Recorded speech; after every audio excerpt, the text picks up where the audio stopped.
I love Christmas. I do. You know what I love about Christmas? What do you love? Nothing.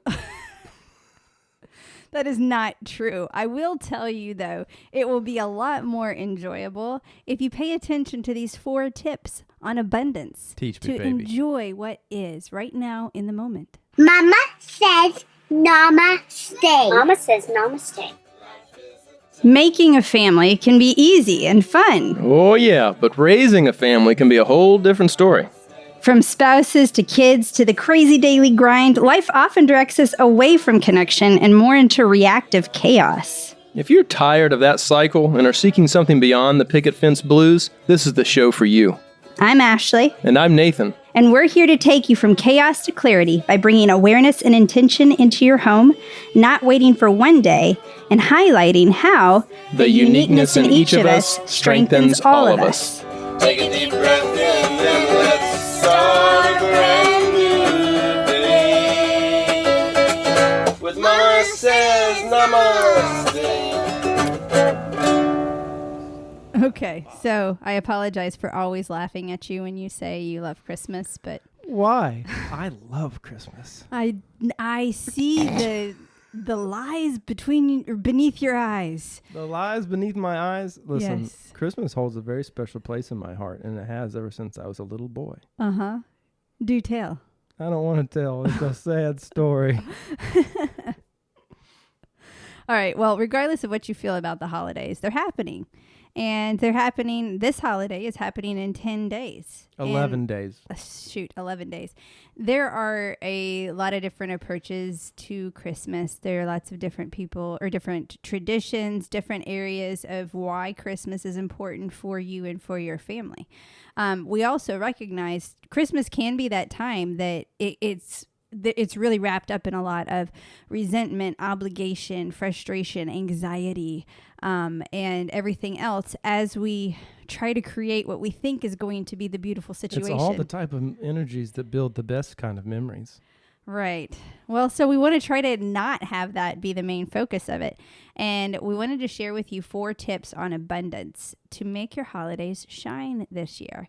And this goes beyond just the holiday season, but this is something that sharing these 4 tips are things to help you in navigating events moving forward, how you can do it with a mindset of abundance versus coming into it with a scarcity mentality or feeling like everybody's out to get you before you've walked in the door.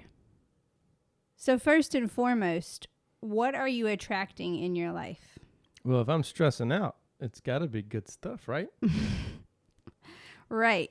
If you're stressing out, you oftentimes tend to find affirmation for that stress. I usually live in fear of the holidays. But oftentimes that has perpetuated a bad attitude around the holidays. Absolutely. And it's perpetuated the kids to bring their best behavior forward, usually. Right.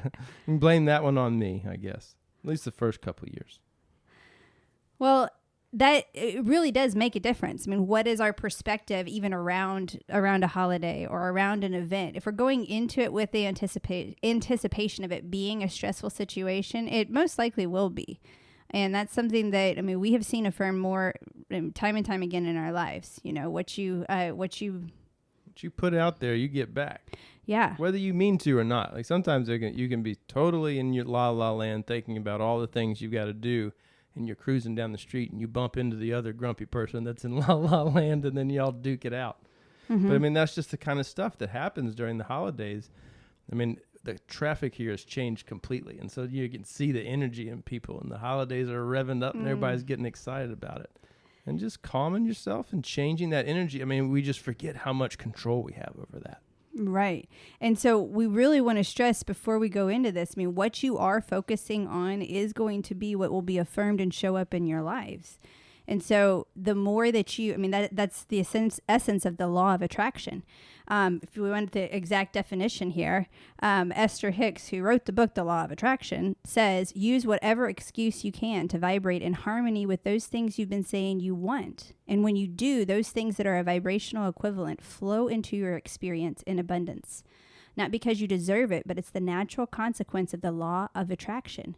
That which is like onto itself is drawn. Read that again. That which is like onto itself is drawn. Speak it to me like a normal person. Where your well, this is to There you quote go. Tony Robbins here, where your focus goes, your energy flows. Very, very true. And so what are you giving energy to? What are you giving your focus and attention to? Is it the stress over the meal with the relative that thinks different than you with politics? Is it the anxiety over having to prepare for everybody or keeping your house perfect or Stress some of other feeling like you have agenda? a balanced gift. Right. Did I buy enough? Oh, the Too stress much? of gift giving. Yeah. And trying to keep tabs and have I matched what they have and everything else. So that leads us to our first of our 4 tips. Drop your expectations. Abundance may come in a different way than you anticipated. The family meal may go different than you anticipated. The gifts under the tree may be received differently than you anticipated. When we start to put a framework around exactly what we expect to happen and it comes to a specific situation outside of our control, i.e. anyone else's feelings or responses or reactions, that's setting us up for frustration. It's setting us up for being disappointed because our expectations were not met. Yeah, and that's what is amazing is the memories that you have that are spontaneous and they are just everybody was in the right mood, and that's usually because nobody was expecting to do or have to be anything. And those are those magical moments. And if you contribute that to the area, or to the space, it can give other people permission to contribute it as well. And it can just become a domino effect of just relax. We'll just see what'll happen. And there can be so many ways where this can allow for a fun time versus a chaotic time. I'm thinking about for example, my brother, his whole family, large family here. So we've got, 9 children plus 4 grandchildren. That's a large family just in his own little nuclear family there. And they do gingerbread house decorating every year. Everybody gets to build their own gingerbread house. If there was the expectation set out that it all has to look a certain way. Listen to me laying out expectations There's immediately. there's a common theme or anything else, it would be mass chaos. They have a lot of fun with it because they look at this. The full thing is everybody does their own thing. There's no rules around it. There's just tons of candy and food out, and the expectation, the agenda is to just enjoy it. To have a good That's time. it. It's just to have a good time. There's no ultimate fruit of what shows up. And it is something that has become so magical for them. They choose to do it every single year and they love it. And I think a lot of it has to do with the fact that it wasn't laced up in the expectations, because I know I personally could have gone into that, opened that thing, and then I'm filled with resentment afterward for the mess it made every time.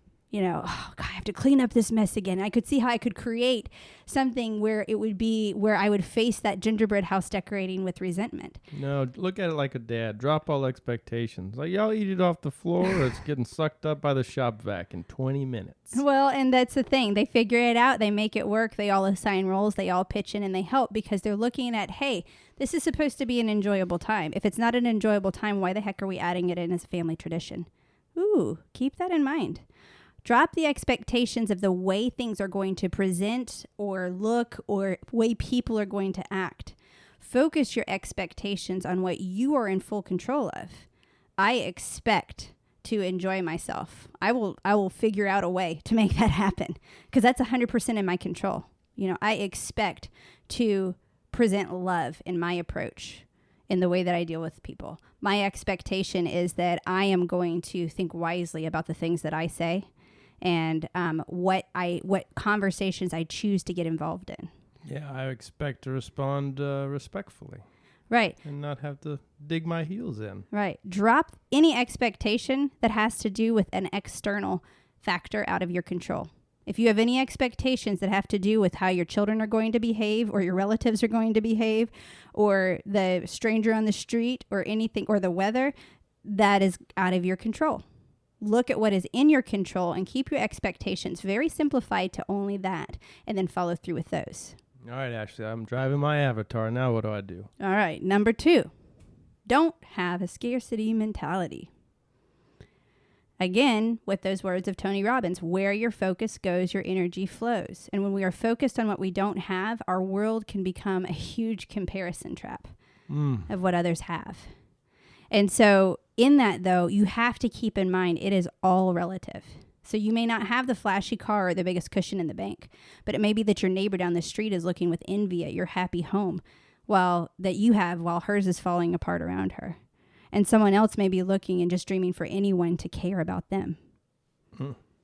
It is all relative. And when we start to compare our lack to somebody else's, we don't know the story. We don't know the hard work or the sacrifices or the pain they experience to get there. We also don't know if they're truly living in that. It gets hard to sit there and live in comparison. Sometimes it's hard enough for us to write our own stories, for us to figure out our own futures. And here we are sitting out there trying to define everybody else's story. When we keep our focus on what we are in control of and what things we are grateful for that we have in our lives, we start to perpetuate those two things. The ability for us to drive our own lives and the ability for us to see what already is growing abundantly that then becomes that fruit, that contagious, ivy that then fills our lives with more of that abundance. And I can remember being frustrated and feeling like I was kind of stuck. And this stuff that was out of my control was just happening. And, one of the things that I've done is whenever I have kind of the stinking thinking creep in, I start to flip it into gratitude and just think about, okay, yeah, this happens. Now, what good things do I have in my life?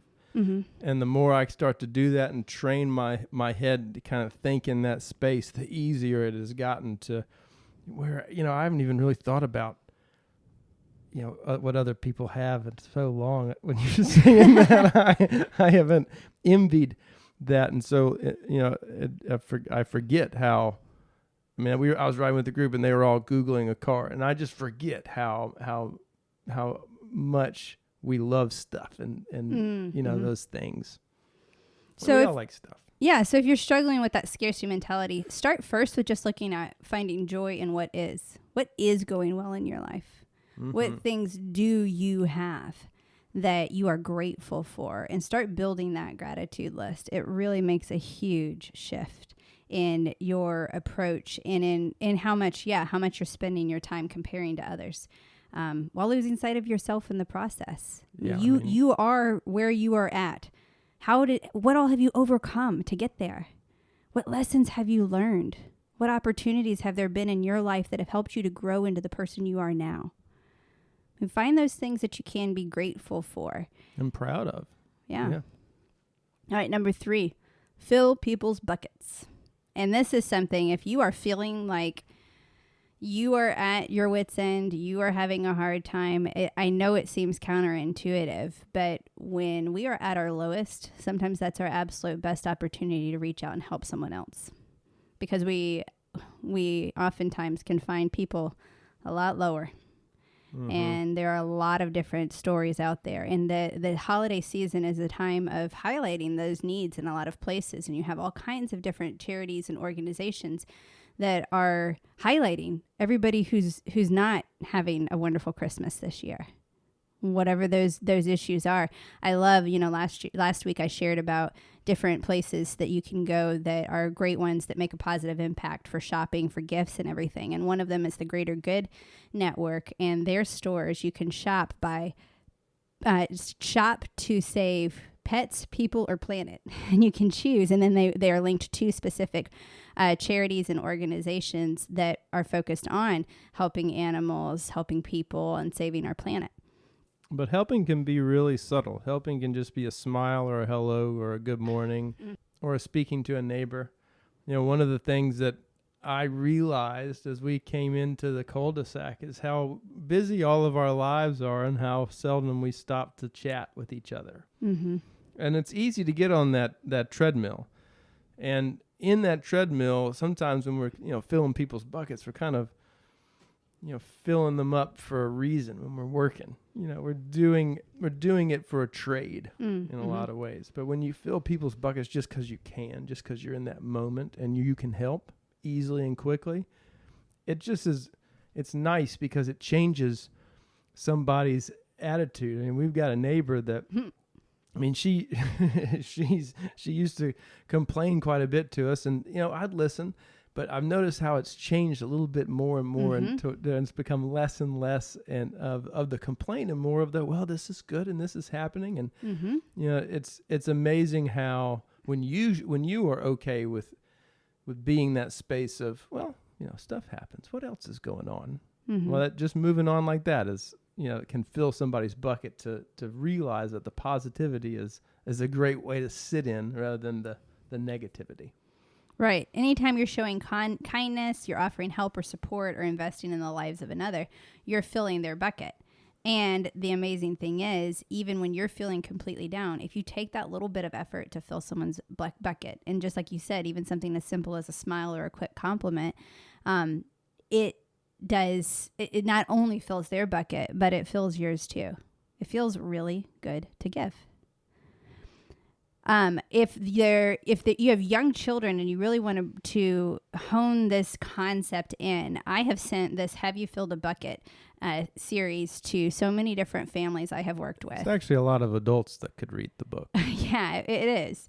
It's a very quick understanding and insight into the literal aspect of filling buckets. I was actually talking with a friend last night, and she did a great job of sharing this example with her daughters just by simply having a glass of water for herself and for her girls. And she, as the girls drank their water, she then took her mommy water and poured it into each one of the girls' waters and then asked them, how much does she have left? And she did a great, just literal example of letting the girls see when you empty your bucket out, how is her bucket going to be refilled? And major props to you, Lindsay, if you are listening, for the fact that not only did you share that example with your children, but you also went to the extra effort of explaining what does it look like for mommy's bucket to be filled. Sometimes that's me taking a bath by myself, or reading a book by myself, or doing meditation by myself. There's lots of things where filling a bucket, sometimes people don't know how to fill each other's buckets. That's a good point, that sometimes we forget to teach our kids how to love us. Right. We just let it kind of happen organically with Snuggles. And they do, but there's also some limitations because they want to know, all right, where's the end of this rainbow of love? Let's keep digging in there and see, all right, is it here? Is it here? And if you don't say, well, here's how, I refresh here's how I recover, is I like to go to sleep at this time. And so when we fight and wrestle and you can't settle, it disrupts everybody's energy. Right. And helping them understand the impact that they have in this world where they can fill buckets and give them the empowerment to fill buckets and change people's lives. A lot of times that's all a kid needs, is to know that they've got the power. Mm-hmm. So, yes, fill your buckets and help your children understand how to fill people's buckets. It's a great opportunity to do some sleuthing where you can kind of observe different people around you and recognize what's a good way we could fill their bucket. Pay attention to that, lonely neighbor who may not have a lot of people around them, or the people that you don't necessarily notice that are there all the time, that, they're a human being with feelings and hopes and dreams, and what would a kind word be for that person? The person who's maxed out working at the retail store or at the checkout counter at the grocery store. And, how could you do a little drop of a bucket, or, do a little drop in their bucket? What could you do? What kind word can you say? What little compliment can you give? What support can you give for somebody, to brighten their day? Yeah. And number 4 on this, kind of to that point of when you are giving to others, number 4 is accept giving with gratitude. No, I can't. Yeah. No, I'm sorry. How often do we do that? This isn't just about filling someone's bucket. It feels good for us to give. It is a good feeling to give when you are giving out, not out of obligation or resentment, but when you're really excited about a gift. It is. I know, I personally, it's really fun. I'm excited to see how they respond.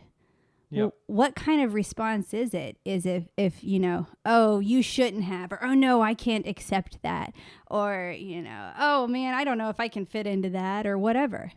Well, it makes me think of the time we were in Wyoming, and we heard a there's a camper running down with a flat tire, and we came up behind him on our truck, and I said, "Hey man, I've got everything we need to swap this sucker out." And he said, "No, it's okay.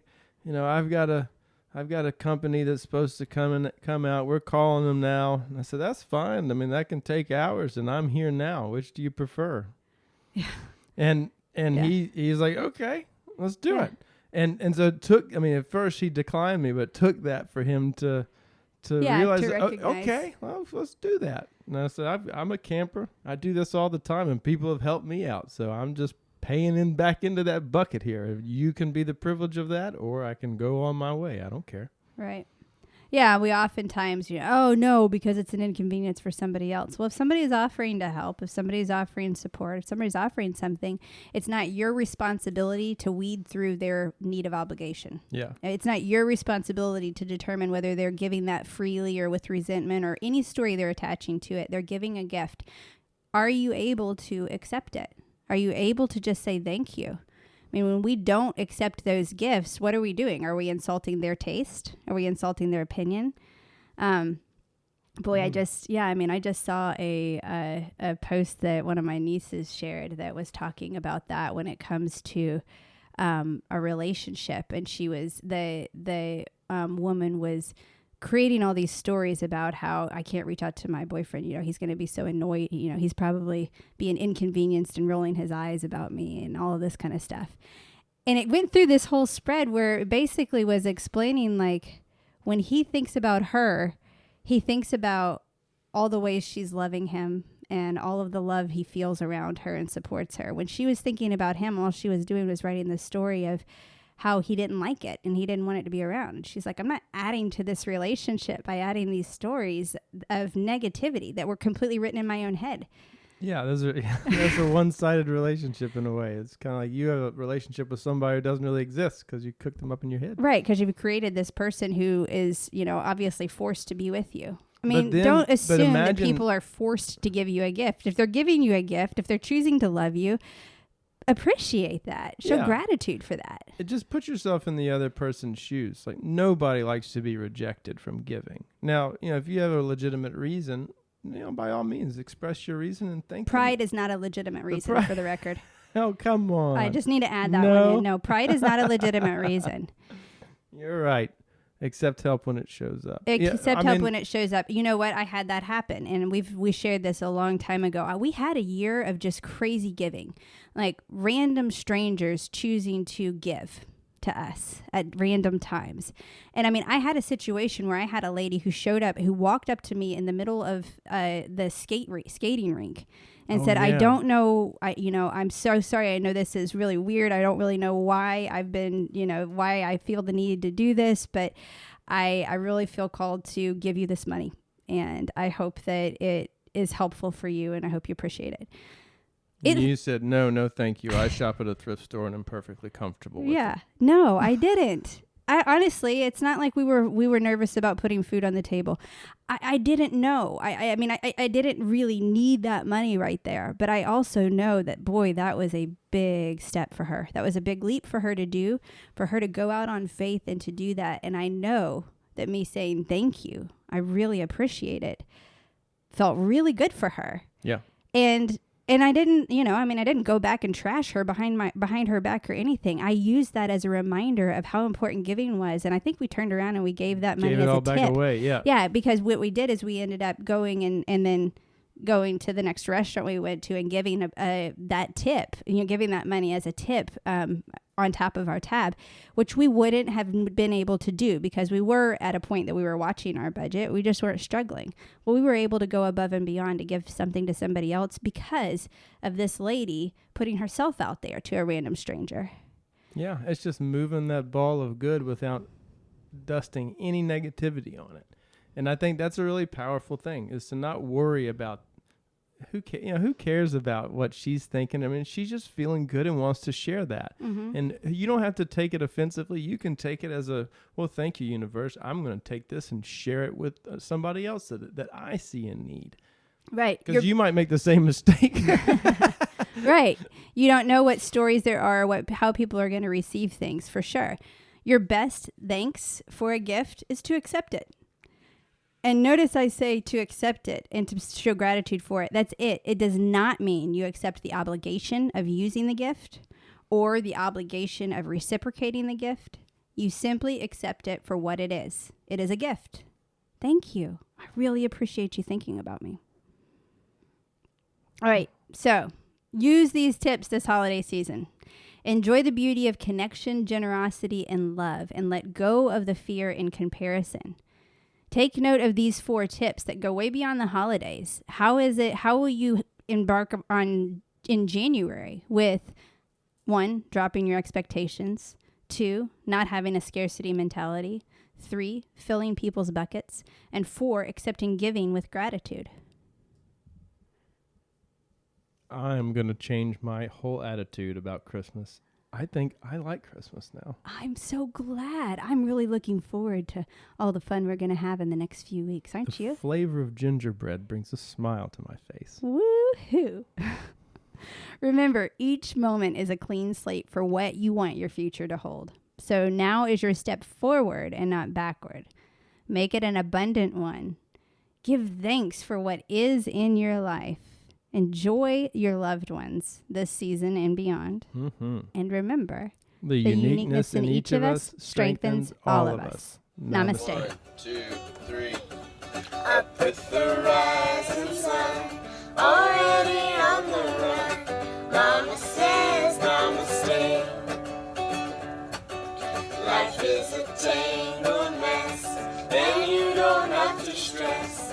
Mama says namaste. 'Cause today I will stand up and be all the change that I want to see in this world. Boys and girls, you gotta have to stand up to be free. Namaste in your heart. Take a deep breath in, then let's start a brand new day. With Mama says namaste.